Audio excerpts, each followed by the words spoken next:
Zaten yaralıya vurmayın beni, zaten yaralıya vurmayın beni.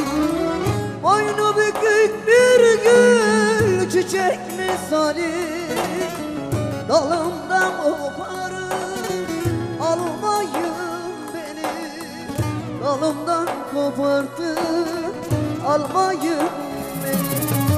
Aman havar havar, komşular havar, garibim vurulmuş, komşular havar, askerim vurulmuş, komşular havar. Aman havar havar havar, komşular havar, garibim vurulmuş, komşular havar.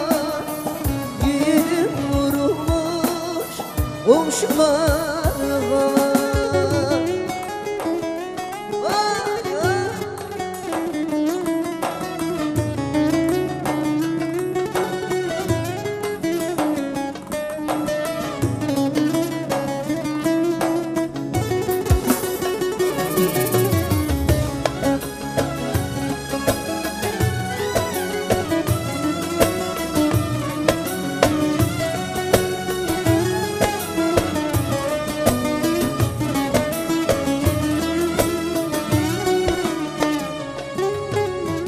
Yüce dağ başında var ben olaydım, yarim yollarına kurban olaydım, yarim yollarına kurban olaydım.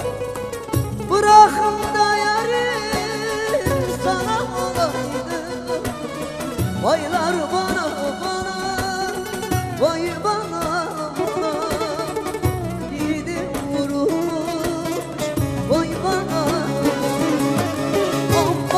Havar havar, komşular havar, yiğidim vurulmuş, komşular havar, askerim vurulmuş, yüreğim yanar.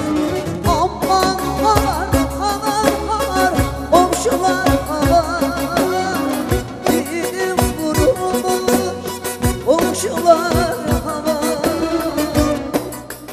askerim vurulmuş, yüreğim